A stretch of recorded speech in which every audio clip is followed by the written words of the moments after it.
Welcome.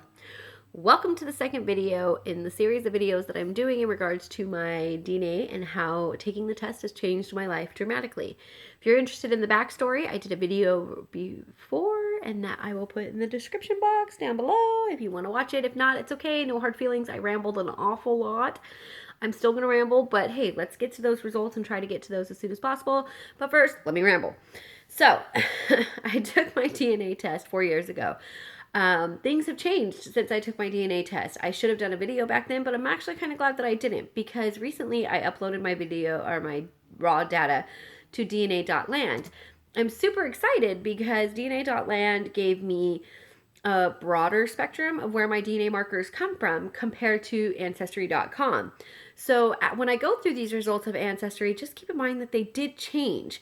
And I would be very interested in seeing what you guys thought or what you think my DNA is. I'm going to go through these results that I got from Ancestry.com. I'm going to do another video for the actual results from DNA.land. That gives me broader area markers. And it would be interesting to see what you guys think from Ancestry.com results to DNA.land. Now, for the results. When people look at me, I'm a white girl. That's it, right? But unfortunately, that's technically only how society views everybody, but that is not the case. I am more than just a white girl. I am a mixing pot of a bunch of different cultures. My family and everybody, ancestries migrated from all sorts of different parts of the world, and it's really interesting to see where they may have came from. And it's nice because not only can you identify a murderer with your DNA, I can also identify where my ancestries came from. And that is totally awesome and something that it's really cool. Love science. So, as I stated, I took my test 4 years ago, and these are the results. I am 97% European. Yeah, totally. Couldn't tell, right? Within that 97%, I am 40% Europe West, which is Belgium, France, Germany, Netherlands, Switzerland. Wow. When I first got those results, I was like, oh my gosh, I'm Belgium, I'm French, I'm German, I'm Swedish. Oh, it's so cool. But in reality, it's different because what Ancestry.com did was summarize where those markers came from, not actually what they were. When it comes to the second part, highest part, it's something that I already knew. I felt as though my family was from, especially on my mom's side, was definitely from this area. I don't know why I thought that, but I kind of always knew that we were. And that would be Ireland. It came back that I'm 32% Irish. But then again, just looking below it, it gives you what areas that DNA marker is typically found in, which was Ireland, Wales, and Scotland. Of course, I'm thinking to myself, I am totally Irish. That's great. Everybody, I'm Irish. But only 32%, which is still a high amount. Then it came up with the 15% Scandinavian. That's crazy because I am somebody who likes to study the invasion of the Vikings and how Scandinavia became such a radical topic, I want to say, if people actually study it and stuff like that. It's not the nicest background, but it is something that's very interesting as far as where they felt to conquer and the lands that they felt to invade. So yeah, I was intrigued that I have Scandinavian blood, but it didn't shock me knowing the history of that. Now, within Europe, there were some trace regions, which are smaller percentages. But in my case, they showed greater percentages, but not that great. So what it says is that it's greater than 3%, but it's not less than 3%, right? So I've got greater than 3% Great Britain. And Great Britain, of course, is England, and I can see that. Totally can see that. Especially when you think that England was so much involved in Wales and Scotland and even parts of Ireland, definitely within French communities. So I could see that I would be that English. Now, 3% Finland, Russia, greater than 3% Finland, Russian. That was pretty cool. I didn't expect to see a Russia part, but it was pretty interesting. And even though it was a small trace at that time, it was really cool to kind of understand and to see. Then I got this part I loved, but I honestly thought it would be more. I thought I was going to have more of a percentage, but I got a percentage of 2% Italian Greece. I love looking at images of Italy. Same thing with Ireland too. I really do. I've always thought, God, they're such beautiful countries. Of course, they have their hidden marks, you know. But at the same time, they're still, I mean, so beautiful and so rich in different foods and everything else. I would have loved to, I would still, hopefully one day, maybe I would love to go to all these countries. I think I'd have to win the lottery, but I would like to tour all these countries and see, you know, so this is where my ancestors would have walked the streets. Not saying they were prostitutes. They might have been, but who knows? So another one I got was the 2% Iberian Peninsula. I'm going to stutter on some of these words. But yes, and that's kind of that's the area of, you know, Spain and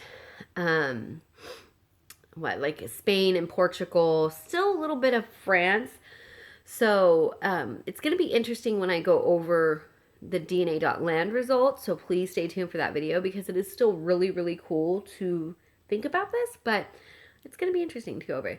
So the Iberian Peninsula has the Spain and Portugal, which also would make sense when you look at migration, and especially coming from living here in America. I'm sure we are a big mixing pot of different cultures, which should make America great, but I believe it's also making America sick and people are getting mad. But that's besides the point. I'll do a political video one day, I'm sure, but nobody wants to hear my opinions on politics.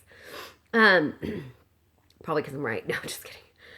So going into the other percentages, I had some greater than 1%. I made my little notes here. I had my cat's over here watching TV.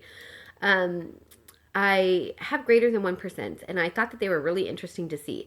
So going into my 1% Asia East was pretty interesting because if you recall, I already said that I have a 2%, or no, excuse me, 3% Northwest Russia and Finland.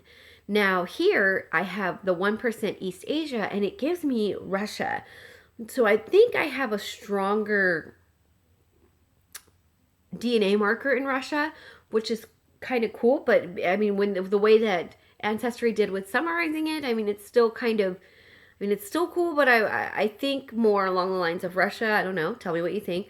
But it also has China, North Korea, South Korea, and Mongolia.